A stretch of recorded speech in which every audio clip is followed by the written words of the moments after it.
Hello and welcome to the Global Glamping podcast series. My name's Adam Bell, I'm your host, and once again joining me is Simon Fabian, CEO and founder of Global Glamping. Welcome. Hi Adam, how are you? Yeah, very well, very well. Thanks for having me. You're welcome. Look, we spoke about domestic violence, homelessness, and how you're helping victims in that space in our last episode. Today I wanted to touch a bit more on your natural disaster homelessness program. Yep. So Global Glamping's support for these individuals.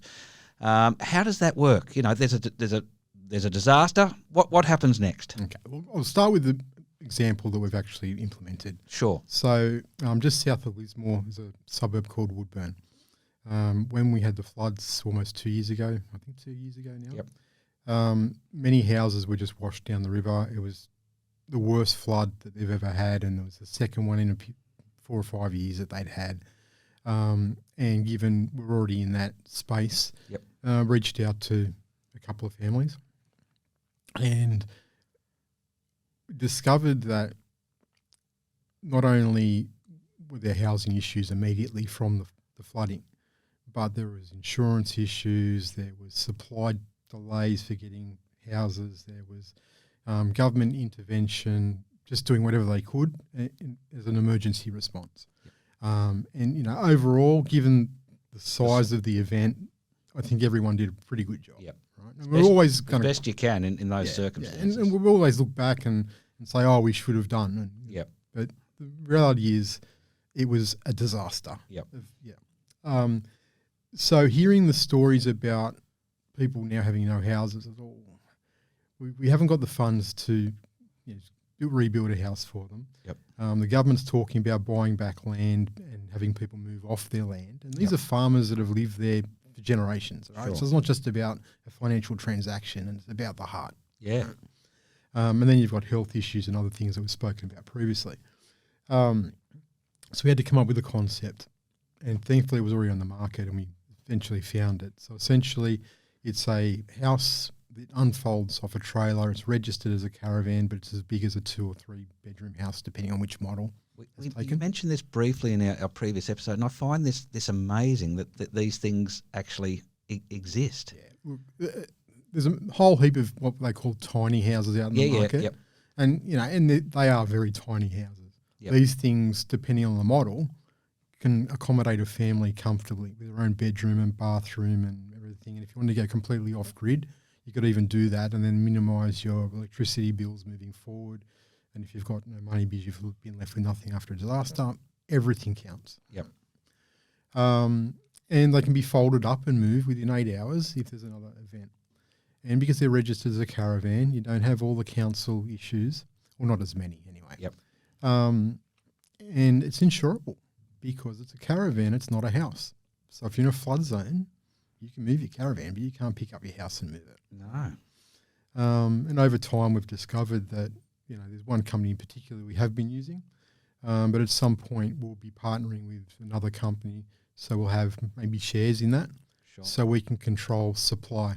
Because at the moment, if we got another participant in our program that needed a house today, we might have a 4-month delay for delivery. Sure. Whereas if we've got creates control, the next problem in the chain. Yeah, so where do you put them for 4 months? And then by the time you negotiate the land with a farmer that you can share off or things like that, the whole deal falls apart. Yep. So by having shares in a company that will build, we can prioritise our build within reason. I mean, we're not going to build an empire around it. Sure. But at least it gives us a bit more of an ability to have a speedy response. To get it in there quicker. So what we did from there, if I can elaborate. Yeah, sure. Is that we took a package to the New South Wales state government where if the government would fund the houses, because they're so low cost, right, we can offer cheap rent to people, but that rent could actually reimburse the government for the outlay. Sure. Right? And we thought we were almost across the line for 100 houses, and we're like, we probably, popped the champagne corks a little early because then there was an election and change of government, and everything's gone back to where it started from. No. But so, still on the negotiation table. Yeah. Yep. And we're now looking and talking to the federal government because it's a model that could be used that doesn't drain the public purse over time because they're getting the money back from it, It solves the problem straight away. It gives people adequate, nice accommodation, not just a box to live in as a temporary measure. Yep. And it's a win-win all round. Is it a rent-to-own program that you're looking there, or purely just the rent just to pay off the initial? The state government one was rent-to-own. Yep. So again, the win-win-win all round. And it's insurable. Yeah. So, Yeah. So it's probably my favourite little pet project in the whole thing. Look, it sounds very exciting because that would get so many in so quickly and be ready to roll, when the next disaster comes along. Yeah, and we could do it, roll out nationally. So we could protect all Australians, and that's Fantastic.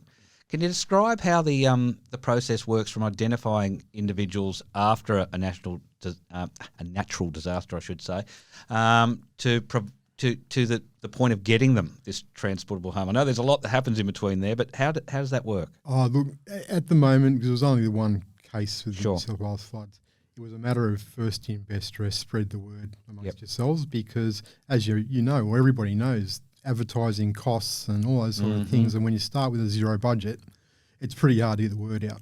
Yep. So we've just tried to encourage people to tell their friends and tell their friends and tell their friends until we can reach that critical mass. And yes, from a business perspective, if you want to look at a charity as a business, that's going to take an incredible amount of time. But given we've got limited resources, hopefully we'll grow over time to match the need. We are working on strategies to identify who do we choose if we've got one house and two potential participants in the program. That's hard, isn't it? Yeah, well, thankfully we haven't had that problem yet. Yep. But it's something the management committee are working on with me. So. Sure. How do you determine the rent or the purchase price for one of these homes? It's quite simple formula. Make it as cheap as we possibly can for the recipient, dependent on the size of the investment. So if you get a studio relocatable home, the purchase cost for that is about $69,900. Okay, the rent they pay is $330, but the rent in that area that is being asked in an open market is $550 to $700 a week. Sure. So we've got them half rent. It's still a 20% return, roughly. Yep. And again, it's a win-win. Sure. So. Now, for those affected by a natural disaster who don't have insurance, how does Global Glamping assist them? Same situation. So we'd go in, look at what the situation is, and try to put a package together that suits their individual needs. Sure. It's not a blanket. Oh, you're entitled to 20,000. You're entitled to 10,000. Whatever it might be. Because at the end of the day, if you don't have enough, you don't have enough, right? And a single person may only need something small, where a mum and dad with 3 kids need something much bigger. So we go and work that out, and we'll go and look for an investor to help for their personal need, which opens the opportunity for small investors, not just the big corporates. Well, that's what I want to talk about now. Explain this model to me. How does a business or an investor contribute to this cause? Explain how that put the pieces together for me in terms of how this is a win-win-win. Okay, so essentially, we'll use a family for the example. Yep. We might need to raise, $100,000 for a particular house. Yep. The investor makes the investment via a donation to the charity. And depending on their situation and the tax structures and all the nitty-gritty around that, it may or may not be tax deductible. Right? Yep. Then the rent return, if not tax deductible for the investment, can go back to the investor. So, if you make roughly a 20% return on a house for a small investment, 100,000 being small given the cost of a house in normal terms. It's a great return, it's a great investment, and it's actually offering an opportunity to somebody that's been left with nothing to get back on their feet. Absolutely. And that can be run as a rent-to-buy situation or just a straight-out rental. There's no problem with that. Sure. Okay. So what are some of the challenges you've encountered while providing, these sort of solutions in the aftermath of disasters? One of the biggest hurdles we were going to have in the beginning was supply of materials for the houses. So these companies can make the house for you, not a problem. But if they can't get the glass for the windows, or if they can't get the aluminium for the walls or whatever it Yep. might be because of COVID and the economic situation and the global issues and everything else. It's very, very frustrating, and strategies needed to be found to overcome that. So we're trying to become bulletproof in that space. Of course, you put all this together, this whole entire program throughout COVID. I mean, that just must have been terribly difficult. To be honest, no, because during COVID we just closed the doors. Right. Because all we were focusing on at that point was providing glamping holidays for people, Right. and use the profit from that to fund the homelessness projects. Who went glamping during COVID, right? Yeah, true. So there's nothing I could do. One person closed the doors, and about just over 18 months ago now, Yep. around the time the northern New South Wales floods hit, everything just started to unfold, and Sure. Has it been tough to manage the balance of affordability for a disaster victim and a satisfactory return for those investors looking to fund the homes? Not really, because $70,000 investment, $350 a week return. Numbers It's just pretty work. good. It stacks up. Just stacks up. Yeah. Okay. Can you maybe discuss a situation with me where the donor has benefited financially while also making a significant impact? Yep. Okay. So, essentially, the recipient of the house. Yep. Domestic violence victim, couple of kids. Paying $330 a week rent. Yep. The investor put the money up, and they get the rent. Now, this investor is unlike many. I was going to ask, have they come at this financially, or have they come at this with the social conscience, or a bit of both? You've got to be a bit of both. You've got to have a heart, right? I mean, the challenge, I think, for most people is, and this is the rental market, because people say, landlords shouldn't have rents so high. But if interest rates are so high and there's so much debt attached to that house, how else can the investor keep the house? True. Now, if you're a occupant of your own home with a mortgage, how do you keep up? Mm. Right? So this situation provides a low-cost house. And yeah, sure, we could charge double for the accommodation. Yep. But that's not the purpose of what we're trying to achieve, right? Yep. So the numbers working out of that roughly 20% return. Yep. It just works. Yep. So on a financial level, but to know that you can get, say, $600 a week and you're only getting $300 a week, you've got to be part of the emotional, spiritual, bigger picture. Sure.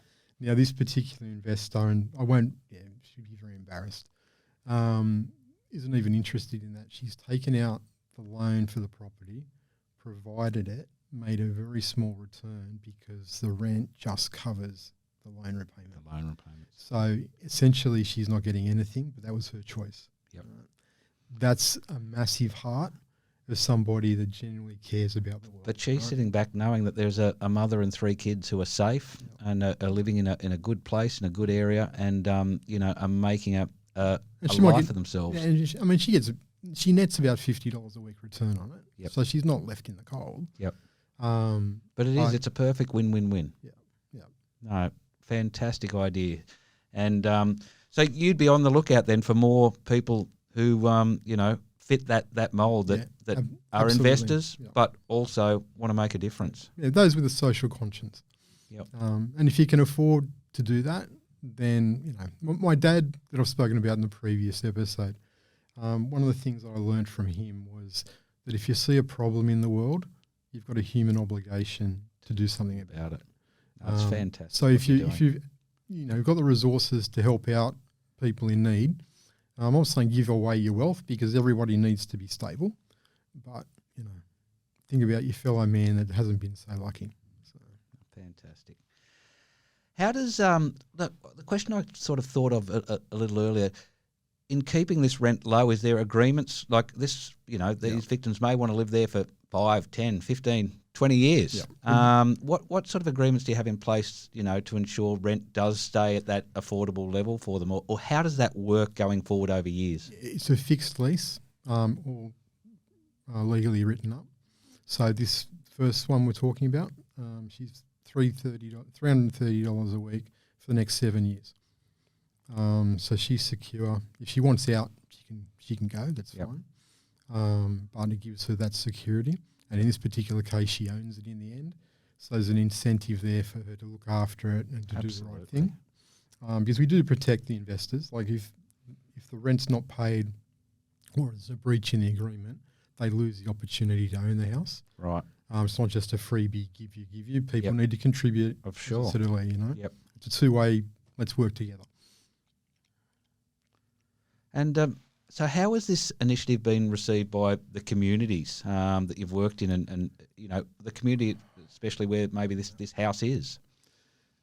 The people that are aware of the truth of it, which is what I'm telling you is the truth. Yep.